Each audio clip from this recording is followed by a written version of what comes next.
la grabación también. Ya, perfecto. Hola, hola, ¿cómo están? Buenas noches a todos. Hoy día vamos a continuar un poco con estas series sobre inteligencia artificial, que ya creo que lo hemos venido hablando en alguna clase pasada, pero más desde el enfoque de IoT, ¿no? Creo que en la clase pasada hablamos del IoT y se tocó algunas partes que el IoT se hacía poderoso cuando pasaba por, eh, cuando la data obtenida de los sensores del IoT, del Internet de las Cosas, pasaban por un modelo de Machine Learning. Y en función a eso luego nos podía ayudar a obtener un resultado como puede ser una predicción de algo o resolver algún problema que se tenga, ¿no? Ya dependerá un poco del tipo de inteligencia artificial que se use, pero son un complemento, ¿no? Es decir, van de la mano. La data sin modelos IA no tiene mucho sentido, sobre todo la Big Data, ¿no? Y viceversa, ¿no? La IA sin data no funciona, porque la IA necesita data para ser entrenado. Entonces, terminamos esa parte de IoT y quedaron algunas dudas sobre IA, que es un poco lo que vamos a hablar hoy día. Vamos a tratar de, sin ver código, porque no vamos a ver en esta clase código, tratar de entender los fundamentos, ¿no? ¿Y por qué no vamos a ver código? Porque en realidad el código complejo ya lo puede hacer hoy día, o sea, se lo pueden pedir a BART de Google. A ver, aprovechando a eso, no sé, pueden levantar la mano los que ya han usado BART, la inteligencia artificial generativa de Google, que es la competencia, bueno, no sé si la competencia, pero es similar a ChatGPT. Pueden levantar la mano quienes ya han usado BART de Google. Uno, Julián. ¿Y qué te parece, Julián? ¿Has notado diferencias con ChatGPT? Tiene algo de similaridad, se parece.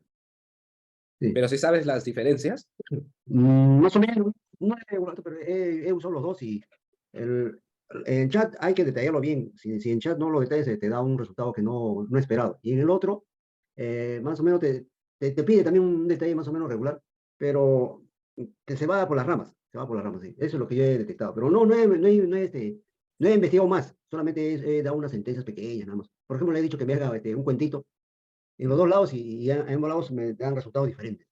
Pero más allá no he ido. Más allá, sí, así es. buenazo, buenazo, Julián. ¿Quién más ha usado BART de Google?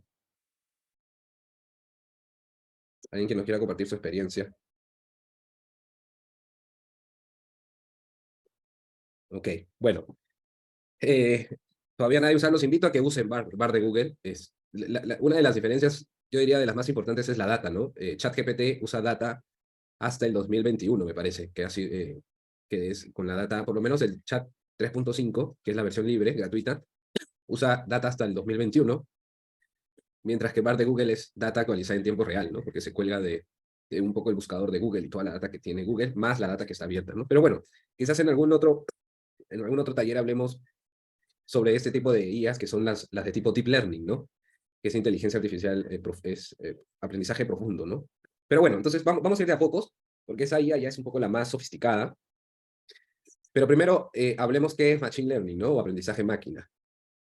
Eh, Cuando uno quiere hacer un software, una aplicación, normalmente tú, como desarrollador de software, tú le tienes que dar las instrucciones al programa, ¿verdad? Es decir, imaginemos que queremos determinar la temperatura de un espacio, ¿no? O la temperatura del medio ambiente en grados Fahrenheit, cuando tenemos como input, como entrada grados centígrados, ¿ok?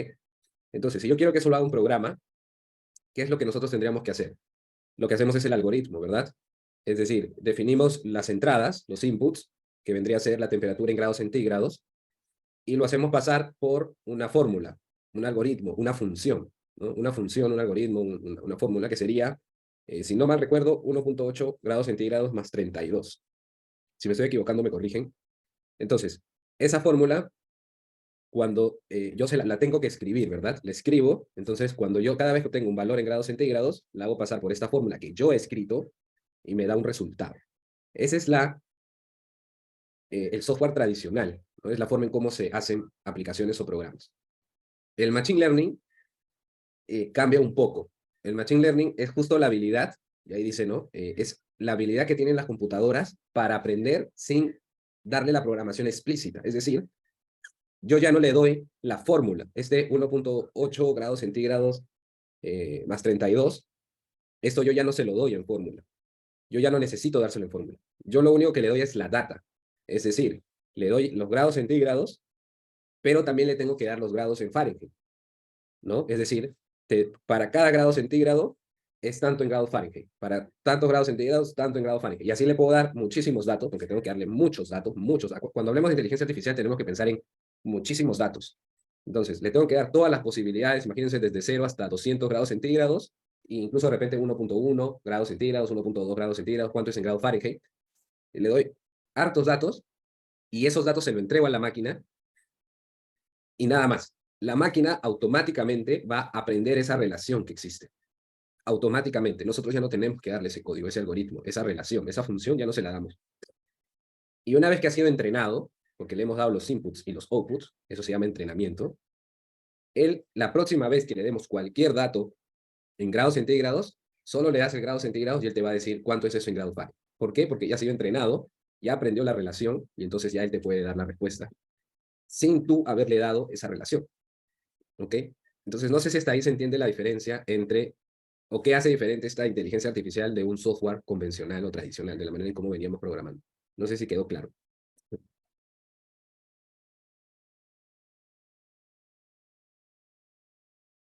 Ok. Entonces, como dice ahí, en vez de proveer a una computadora con las instrucciones exactas, que es lo que antes se hacía, para resolver un problema, lo que se conocen como pseudocódigo o instrucciones, ¿no? O algoritmos, que era una serie de pasos que yo le doy al software para que resuelva un problema X.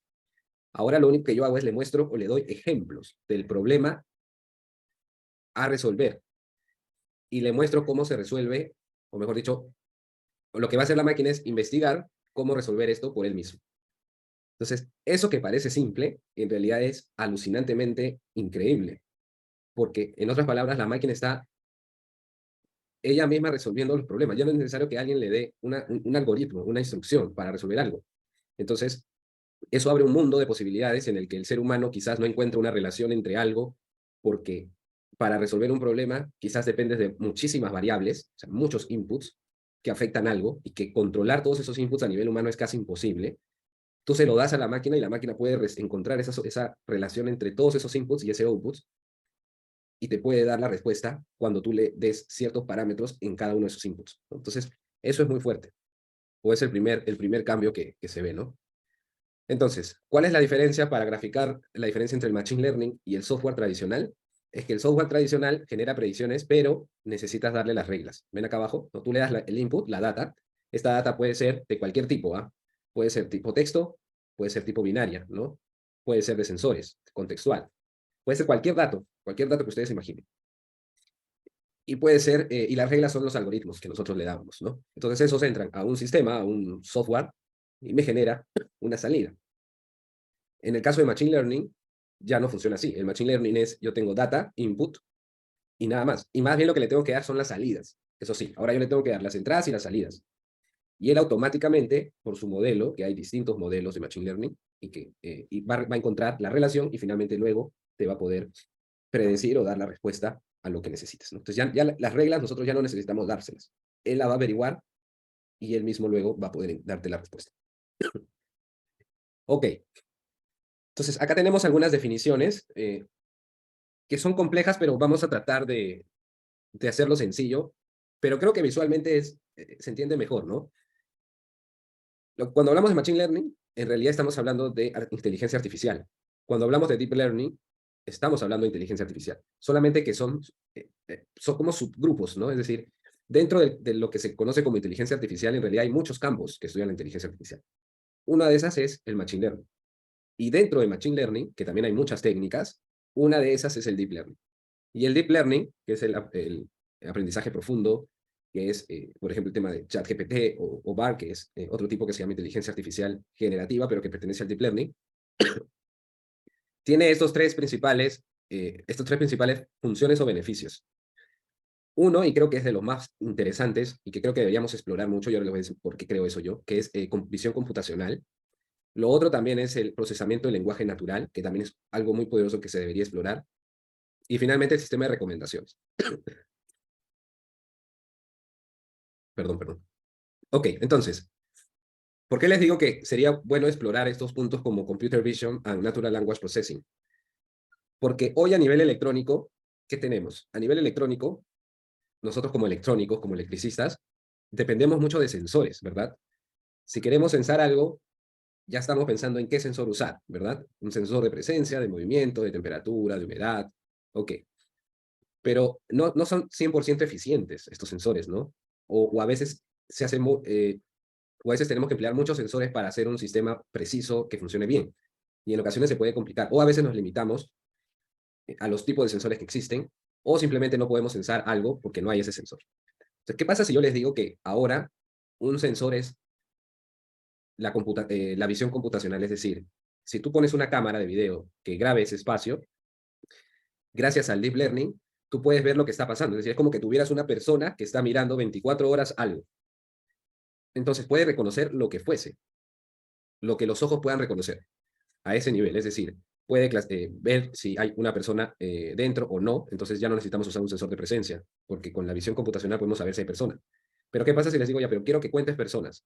Wow, ¿cómo haces para contar? Tendrás que poner sensores al ingreso, sensores a la salida, para saber cuántos entraron, cuántos salieron, ¿no? Y se empieza se empieza a complicar un poco, porque además tengo que darle algoritmos de control, pero tengo que poner muchas reglas, ¿no? En cambio, con una cámara y visión computacional, yo puedo contar cuántas personas hay.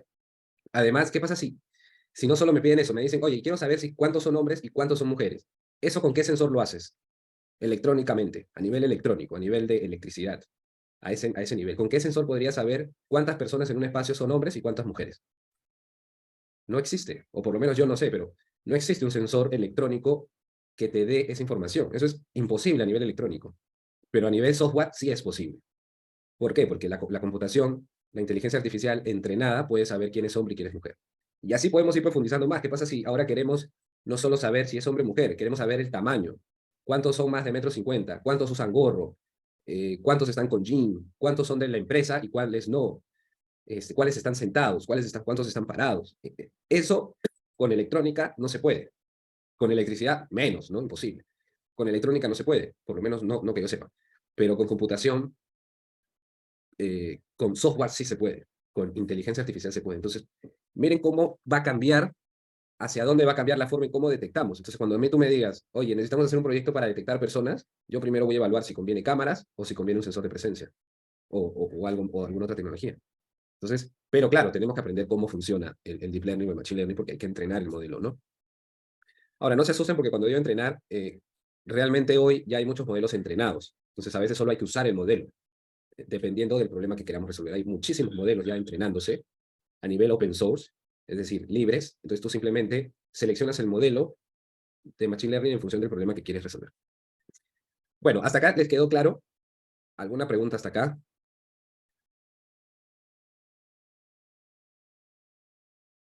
Por favor, vayan preguntando lo que quieran, para que esto tampoco no sea un monólogo mío, sino podamos un poco interactuar. Ok, Joan, al menos da una manito, que está vivo. La idea es que tampoco, yo no sé si es la primera vez que escuchan estos términos, y lo que quiero es que, no, el primero que pierdan el miedo a estas nuevas tecnologías, que no es nada o sea, es complejo, sí, es complejo, no se va a decir que es fácil, no, para nada, ¿no? El hito que ha logrado la ciencia de la computación con el uso de inteligencia artificial es alucinante, ¿no? Las grandes tech, como Microsoft, como Google, como Amazon, como Facebook, consideran este hito en la ciencia de la computación o en la historia humana casi como la creación de la luz en esa época, ¿no? En ese entonces cuando no había luz y de pronto se hizo la luz. O sea, imaginen el nivel de tecnología que se ha creado y que si nosotros no la aprovechamos, vamos a dejar pasar cuantiosas oportunidades, primero como profesional, de repente los que son emprendedores también como emprendedor, y tercero como país. Independientemente del país en el que estén, tenemos que entender cómo funciona eso. Y lo otro interesante es que hoy la inteligencia artificial como ChatGPT o BART te puede crear el código. Estos códigos complejos de Machine Learning te los puede crear. ¿Qué significa eso? Que uno no tiene que ser un experto. Pero claro, lo que sí tienes que saber son los fundamentos de programación. ¿Para qué? Para que puedas entender el código que te está entregando la IA y de repente poder adaptarlo, modificarlo o interpretar lo que te está dando. Pero no tienes que ser un experto. ¿Okay? De repente no me están entendiendo de lo que estoy hablando, ya luego lo vamos a ver con ejemplos. Pero bueno, igual si algo no queda claro, por favor me van hablando. Ok, entonces vamos a continuar. Una pequeña historia de Machine Learning y Artificial Intelligence. Uno pensaría que es algo nuevo, ¿no? Y en realidad esto viene desde, miren, 1800. Para los que no todavía no entiendan muy bien cómo funciona la IA combina dos cosas. Combina matemática, lo que llama matemática lineal, ¿no? Álgebra, y combina estadística. Entonces, si uno quisiera ya meterse muy a profundidad, pues debería explorar más matemáticas, pero ya no es necesario porque ya hay otras personas que lo han hecho y ya lograron construir un modelo por nosotros para que nosotros solamente lo usemos. Pero si uno quisiera volverse como research, ¿no? Como investigador de redes de la inteligencia artificial, pues por ahí va, ¿no? Por las matemáticas y la estadística. Entonces, por eso vemos que en los 1800 eh, comienzan los orígenes del aprendizaje estadístico, ¿no? ¿Y qué parte principalmente de la estadística? La probabilística. Los sistemas de inteligencia artificial como ChatGPT usan mucho probabilidades, ¿no? Y en función a la probabilidad es que él va creando o construyendo algo. Es bien, bien, bien interesante, pero bueno, lo vamos a ir viendo poco a poco. Luego, en 1943 a 1960, empieza la investigación, research, sobre la inteligencia artificial en redes neuronales artificiales, ¿no? Eso, redes neuronales porque está muy asociado al cerebro, ¿no? A cómo funciona nuestro cerebro. Luego viene un invierno típico, un invierno de la inteligencia artificial, que es propio de las tecnologías, ¿no? Uno comienza con algo wow, una visión muy grande de algo, pero no siempre despega en el primer intento porque se enfrenta a muchas cosas, ¿no? De repente poco interés, pocas personas entendiendo qué se puede hacer con eso, ¿no? Imagínense hablar de inteligencia artificial cuando no había data, no había ni internet, ¿no? Sí, claro, no había ni internet, no había ni buscadores, ¿no? Ni celulares, no había nada. Imagínense hablar de IA. Si tú eres un inversionista, tú invertirías, imagínate que eres inversionista, es decir, que tú tienes dinero, y alguien en 1940 te dice, oye, dame un buen billete para seguir investigando en AI. ¿Invertirías? No hay manera, ¿no? O sea, no porque no sea potente, sino porque no lo podrías entender. No podrías entender si tú no estás metido en este campo de tecnología y tú eres solamente un inversionista. Imagínate a alguien que simplemente, bueno, tiene dinero, pero dinero porque invertiste, no sé, pues en negocios tradicionales, que alguien te venga a hablar de IA, simplemente no le vas a hacer caso porque no le entiendes. O sea, ¿qué está hablando este, no? O sea, no hay manera, si ni siquiera tienes celular, ni siquiera tienes laptop, no tienes nada. Bueno, luego en 1980, 90, empiezan los fundamentos modernos de Machine Learning. Luego ocurre otro invierno, donde no se hablaba de IA, hasta que en el 2010 empieza el boom del aprendizaje profundo, ¿no? Google, por los años 2012, 2015, compra una tecnología que se llama Deep Blue, me parece, que no sé si se acuerdan, pero se hizo muy famosa porque logró construir una IA que jugaba. Y entonces mostraban cómo la computadora podía pasar un juego como Mario solo. ¿Y cómo lo hacía? Aprendiendo. Entonces, si ustedes buscan ese video, la IA pasando el juego de Mario, van a ver que él empieza jugando y pierde la primera vez. Luego vuelve a jugar y avanza un poco más porque ya aprendió de la anterior vez. Y luego vuelve a perder. Y luego vuelve a jugar, pero ya como ya perdió, ya sabe dónde no ir y empieza a avanzar más. Y luego vuelve a perder y así. Entonces, lo rescatable es la forma en cómo aprende. Y eso es lo interesante. Ese es el poder de la IA. Aprende como los humanos. Han logrado hacer modelos matemáticos que han logrado que la IA aprenda como aprende el ser humano. Y una manera de ver eso, porque a veces en palabras no se entiende, es cuando juega. Te das cuenta que él pierde, o la IA pierde, y luego ya no pierde. ¿Y por qué? Porque aprendió, pues aprendió del error, como lo hace el ser humano. El ser humano primero se equivoca, y luego ya no, porque aprendió, ¿no? Aunque bueno, a veces dicen que los seres humanos no vamos a equivocar en lo mismo. Bueno, la IA no. La IA en eso sí es, al parecer, mejor que nosotros. Ok. Y bueno, y ya saben hoy el poder que tiene, ¿no? Ha explotado, pero estamos en el inicio. Eh, Leía un libro de Satya Nadella que se llama Oprime Refrescar, se los recomiendo, y él menciona que estamos en el peldaño 1 de la inteligencia artificial. O sea, imagínense a dónde va a llegar esto, ¿no? O sea, estamos en el nivel de desarrollo 1 de 10. Entonces, lo que nos espera. Bueno, ¿qué ha hecho que el Machine Learning hoy día haya explotado tanto? Primero, por la explosión en la data, ¿no? Hoy tenemos cantidad de data. El ser humano a través del uso de apps, del uso de web, a través del el uso de periféricos de IoT, del Internet de las Cosas, genera data, está mandando data al Internet. Y toda esa data se está guardando, se está recopilando en servidores. Entonces, hoy hay toda una campaña de que los países, por ejemplo, los gobiernos, tengan data pública de todo lo que la gente hace. Obviamente anónima, ¿no? Por un tema de privacidad, no se preocupen, toda es data anónima. No es que tengan el nombre y todo lo que hacen, no, es data anónima. Pero toda esa data está en Internet. Entonces, se habla de la Big Data. Entonces, lo que les decía al inicio, la IA sin data no sirve. Porque la IA necesita muchísima data, ni siquiera necesita poca data, necesita muchísima data para entrenarse. Entonces, eso es lo que hay hoy. O sea, a cada segundo estamos generando data. Esta reunión está generando data. ¿Qué tipo de data? De todo tipo, ¿no? Por ejemplo, la hora, de qué país nos estamos conectando, de qué lugar, cuántas personas están escuchando esta charla, cuál es el tema de la charla. Pueden saber Bueno, obviamente no, seguramente no toda la información ya dependerá de las leyes y la privacidad, pero estamos generando muchísima data, o sea, data que nosotros no nos podemos ni imaginar, y la web, los apps y los periféricos, los dispositivos IoT la están obteniendo y la están procesando. Entonces, y cada segundo, o sea, cada segundo que pasa, estamos generando una data con todos esos parámetros. Entonces, millones, trillones de datos, ¿no? Bueno, el Deep Learning ha hecho que lo imposible sea posible, ¿no? Otro gran hito ha sido el desarrollo de las GPUs. No sé si están al tanto, pero, por ejemplo, ChatGPT, y me parece que también Bard de Google, usa tarjetas gráficas de NVIDIA. NVIDIA ha hecho un notable trabajo, ¿no? NVIDIA, estas tarjetas que usamos para jugar, la GPT, perdón, la GPU, Graphic Processor Units, bueno, esas tarjetas gráficas, las que de repente ustedes tienen en su computadora para jugar, son usadas para hacer IA. ¿Por qué? Porque son más potentes. Cuando hablamos de IA ya no hablamos de CPU, hablamos de TPU, no se habla de tensores, porque son de procesamiento más potente, más complejo. Entonces, gracias a las GPUs, por ejemplo, creo que ChatGPT llega a usar hasta 1000 GPUs. Imagínense, no, perdón, 100.000 GPUs creo. No estoy al tanto, luego les puedo conseguir el dato, pero muchísimas GPUs que están procesando, cada vez que ustedes usan ChatGPT o Bard de Google, están usando muchísimas GPUs. Por eso se dice que es carísimo mantener eso, ¿no?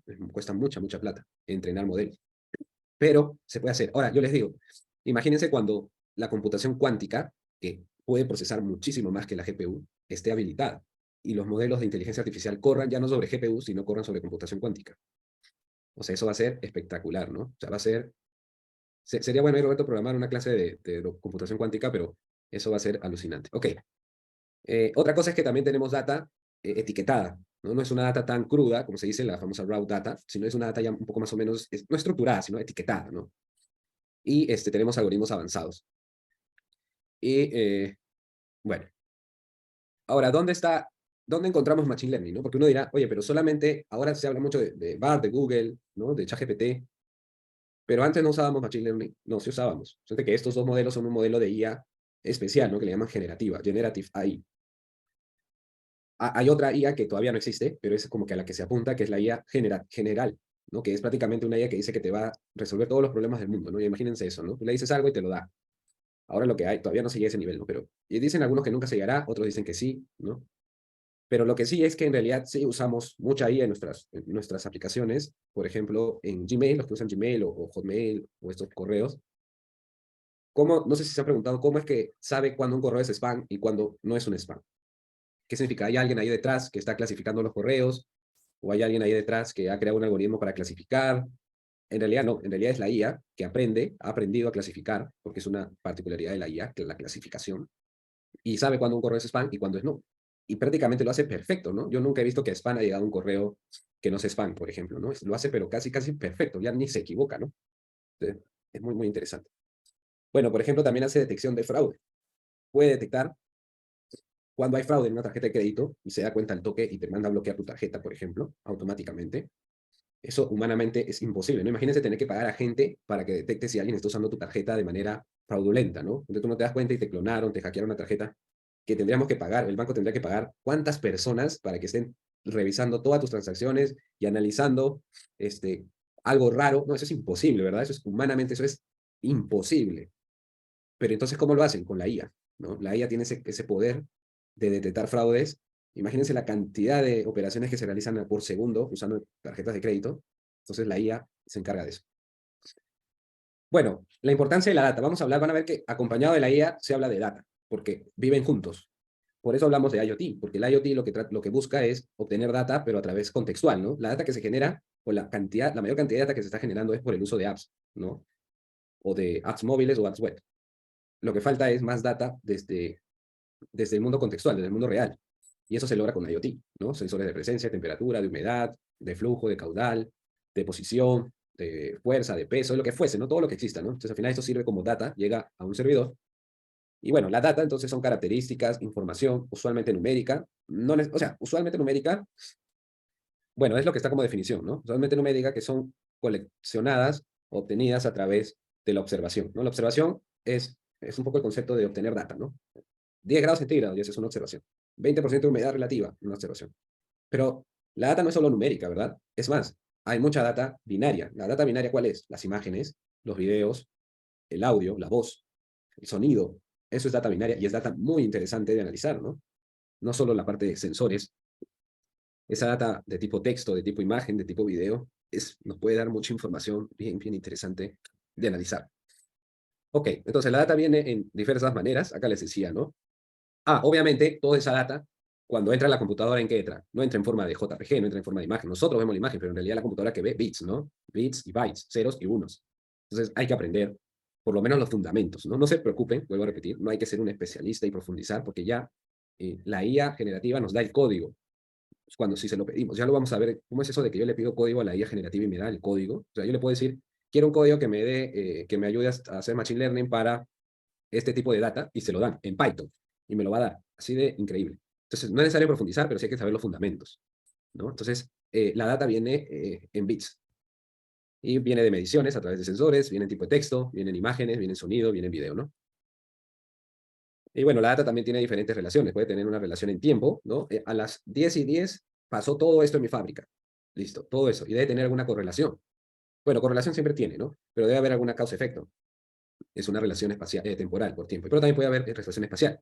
Toda esta data eh, viene o pasó en un solo espacio, por ejemplo, dentro de un edificio. Dentro de un edificio ocurrió todos estos eventos y toda esta data lo tuvo el sensor, o los sensores, o las apps, o lo que fuese. Y tienen una relación de espacio. ¿Okay? Al final lo que nosotros buscamos con la IA es relaciones. Relaciones de causa-efecto, que eso es un poder brutal. Es decir, saber qué causa algo, ¿no? O qué afecta a algo.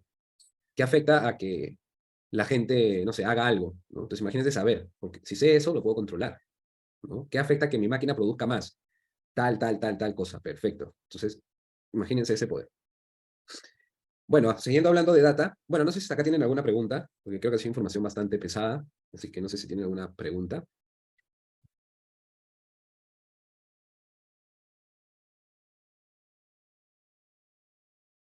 Pueden escribir en los comentarios también sus preguntas, si de repente tienen malogrado el micrófono, pueden escribirlas, aportes también, no necesariamente tienen que ser preguntas, pueden ser opiniones, comentarios, aportes, lo que quieran.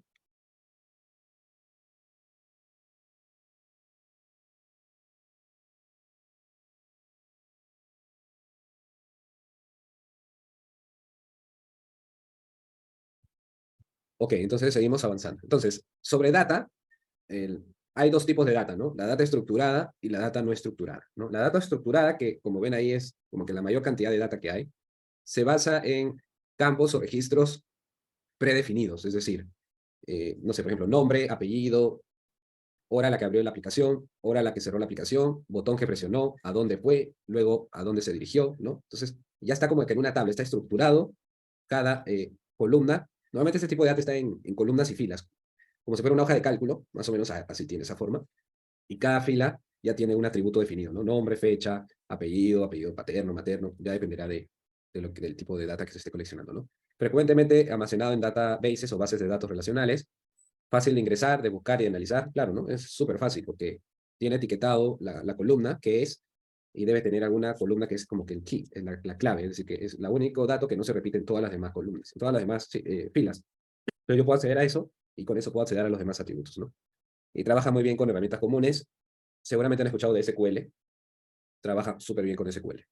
Y luego tenemos la data no estructurada, ¿no? La data no estructurada normalmente no sigue un formato definido. ¿Y qué tipo de data normalmente es esto? Pues imágenes, videos, sonido, texto, ¿no? Porque es más difícil de clasificar, ¿no? Normalmente las imágenes, los videos son como arreglos, como cuadrados, donde cada punto es un píxel en la imagen, ¿no? Que bueno, vamos a hablar en algún momento de imágenes y cómo se procesa la imagen y cómo se manejan los datos de la imagen. Pero bueno, y requiere herramientas especializadas, ¿no? Librerías especiales. Por ejemplo, la que usamos mucho dentro de Python, que es muy poderosa, es OpenCV, ¿no? OpenCV es una herramienta de inteligencia artificial para análisis de imágenes, de video, muy potente, y está especializada solamente en esto, ¿no? Creo que con Auti, ahí hay un video que hicimos junto con Roberto sobre cómo en menos de 2, 3 minutos hacíamos todo un código en Python que detectaba los rostros en una imagen, usando la librería OpenCV, ¿no? Y nos demoró, creo, 3, 4 minutos en lograr hacer esa aplicación. Entonces, imagínense que obtenemos la data desde una cámara, le tomamos foto a la persona, o simplemente tomamos una foto del momento, o cada segundo, o cada minuto, y podemos analizar cuántas caras hay, y podemos contar cuántas personas hay. Y podemos mandar, si vemos que hay personas, porque identificamos rostros, podemos mandar a prender la luz, podemos mandar a prender el aire acondicionado, podemos aprender los elementos auxiliares. Y si además sabemos quién es, porque se registró, podemos de repente poner la temperatura personalizada para esa persona, que eso con un sensor de presencia convencional no se puede, ¿no? No se puede llegar a esos niveles de personalización. Con IA sí podría personalizar. Por eso van a ver que cuando se habla de IA se habla mucho de personalización, porque la IA puede saber quién eres por tu voz o viéndote. Entonces tú puedes activar, imagínense, en una escena, en un hotel, ya no es la temperatura estándar, ya no es la cantidad de color estándar, ya no es la música estándar, ya no es estándar, es sabe que eres Enrique y te pone lo que a ti te gusta. Ok, bueno, vamos a dejarlo acá porque creo que ya estamos una hora. Yo no sé si hasta acá tengan alguna pregunta. No sé, Roberto, si tienes alguna pregunta. Hola, hola, hola, hola, hola. Amigos, ¿qué tal? Me comentan si es que tienen alguna consulta, alguna duda con respecto a la exposición de Enrique. Bien, es netamente la sección de inteligencia artificial con programas o lenguajes de programación como Python, y bueno, hay otros también, pero Python es uno de los más referenciados a nivel comercial. ¿Sí? ¿Todo ok? ¿Alguna consulta antes de cerrar el webinar del día de hoy? Ahí alguien mencionó, Roberto, que no se veían los slides, pero sí se vio, ¿no? Sí se vio que pasaban los slides, ¿o Sí, yo vi no? los slides, Ah, parece ok. que como estaba quieto en uno solo, más por ahí va la duda, ¿no? ¿Alguien Pero sí más? avanza. Hace un momento comentaron que la gran mayoría era área técnica. De repente, si es que alguien ha visto algún tipo de aplicación dentro de su trabajo, digamos, comercialmente, o alguna solución que puedan comentar. No, personalmente yo he visto varias para inteligencia artificial. Lo están utilizando mucho en robótica, lo están utilizando mucho en áreas creativas, ¿no? Para la creación de imágenes, creación de texto. Netamente en Smart Home todavía está en ese proceso, no hay un producto final, ¿no? Generalmente los productos finales son plataformas, as a service, plataformas de uso. En este caso, la idea de aprender, digamos, ustedes, ¿por qué aprenderían inteligencia artificial ahora? Es porque sería el momento ideal para que puedan, digamos, empezar a usarlo dentro de sus negocios, dentro de sus proyectos también. Bien, amigos, entonces, si no hay más consultas, esto sería todo por el webinar de hoy. Las clases son grabadas, está siendo transmitida Roberto, por Facebook. Sí, dime. sí, solamente para cerrar quiero mostrarles eh, cómo sería hacer un código de Machine Learning, solamente para reforzar la Ah, importancia de perfecto. aprender hoy solamente los fundamentos, ¿no? Igual decirles que luego Roberto seguro les va a compartir el link, pero nosotros tenemos un curso en Udemy sobre fundamentos de Python para IoT e IA, que ya está disponible en Udemy, así que los que estén interesados lo pueden buscar o ahora les comparto el link por el chat antes de terminar la sesión, pero pueden encontrarlo como Python para IoT e IA. Les quiero mostrar un poco cómo sería el funcionamiento de hacer cosas complejas, ¿no? Porque uno puede pensar que, wow, no me meto en esto porque claramente hasta que aprenda, quizás no lo logre, ¿no? Pero decirles que para nada. O sea, si ustedes aprenden los fundamentos de Python, van a poder hacer maravillas. Justo el curso que hemos preparado está justamente pensado en eso. Entonces, les quiero mostrar más o menos cómo, cómo sería, ¿no? Si ustedes ya supieran los fundamentos de Python, denme un segundo.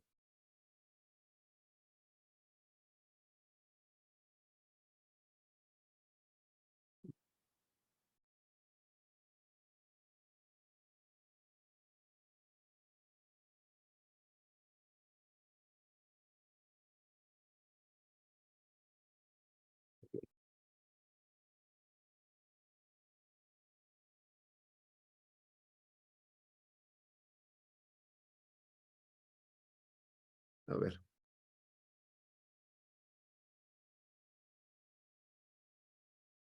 creo que lo tengo acá.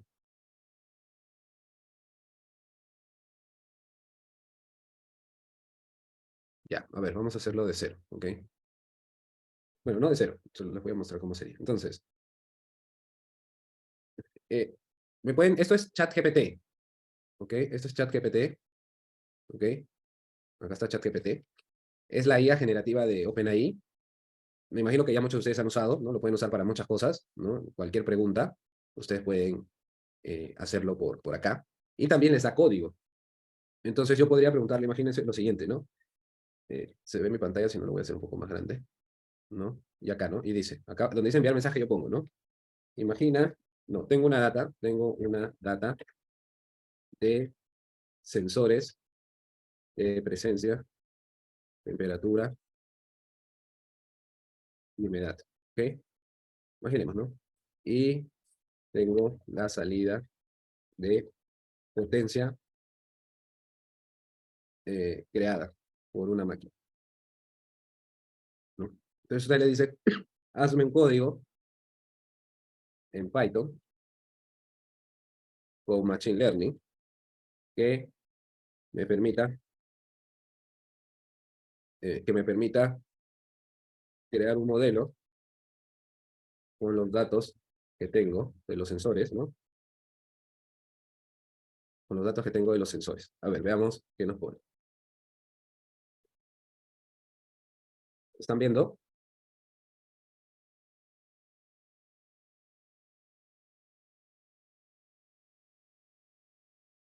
Sí se ve, ¿no? Listo. ¿Cuánto nos hemos demorado? ¿Un minuto puede ser? ¿2 minutos? No, 1 minuto, ¿no? ¿Qué tenemos? Claro, puedo ayudarte a crear un modelo de aprendizaje automático en Python utilizando los datos de sensores que mencionaste. Para este ejemplo, asumiré que tienes tus datos almacenados en un archivo CSV, donde cada fila contiene la lectura de los sensores y la salida de potencia correspondiente. Y miren, me da todo el código. Y además me comenta, me dice qué función hace cada línea, cada instrucción.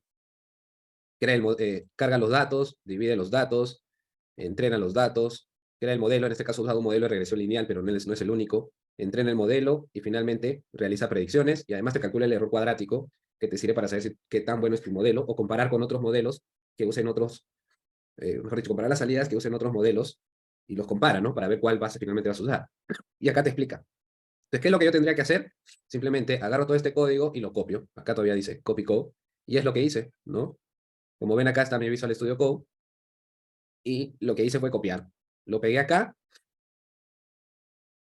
Le puse la información, mi data. Acá está mi archivo con mi data, ¿no? Que es este, el CCPP data. Acá está. CCP data. Ahí está. Esta es mi data. La primera columna es datos del sensor de temperatura. La segunda columna es de velocidad. La tercera columna es de presión. La cuarta columna son datos de humedad. Y la última es la salida, ¿no? Que es potencia. Entonces, como quedamos, como les comenté al inicio, ¿no? Le doy todos los inputs y finalmente le doy el output. Y a través del modelo, ¿dónde está? Acá está. A través del modelo de regresión lineal simple, le doy el archivo en datos y automáticamente me creó mi modelo Machine Learning. Entonces, cada vez yo voy a poder predecir ahora, en función de ciertos parámetros, cuál va a ser la potencia que me va a entregar la máquina. ¿Qué hay que aprender? Los fundamentos. Porque si no sé qué hace import, si no sé qué significa as, si no sé qué significa esta nomenclatura, si no sé qué es esto, o sea, no qué es esto, sino qué es esto, qué es una función, por qué eso es el punto, qué es lo básico, los fundamentos no voy a poder interpretar. Y claro, me va a escribir, pero me va a hablar en chino. Pero si supiera los fundamentos, voy a poder entender, ¿no? Entonces, eso también es importante entender, que hoy ya no necesitamos ser especialistas. Miren, si yo no fuera especialista en Machine Learning, ¿cuánto hubiéramos demorado en encontrar la librería correcta, saber qué librería usar, leerme toda la hoja técnica de esa librería para poder entender cómo funciona y qué usar? Y nada, simplemente en menos de un minuto lo hemos hecho. Entonces, es una brillante oportunidad para los que no estamos metidos en software y que venimos más de electricidad y de electrónica, irnos hacia software. Y por eso es que creamos este primer curso de fundamentos de Python, que lo tienen ya disponible en Udemy, ¿no? Bueno, eso sería, Roberto.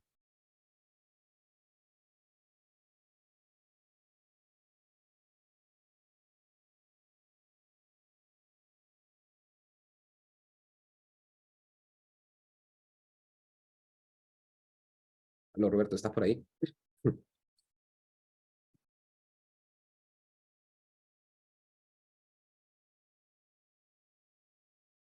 A ver, aprovecho para dejarles el curso.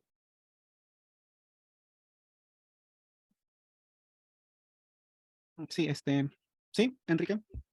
Sí, ya les mostré, ya estaba aprovechando que no te conectabas para dejarles en el curso. Así que ahí Ah, les ya, voy a perfecto. dejar. Ya, Ahí listo les amigos, estoy entonces dejando. dejaríamos hasta aquí la clase de hoy. Seguramente vamos a seguir compartiendo algunos webinars a futuro. Nada, agradecerles a todos por su tiempo, su atención y nos vemos en otra oportunidad. Listo, cuídense. Gracias. Chao, chao. Hasta luego, gracias con todos, nos despedimos.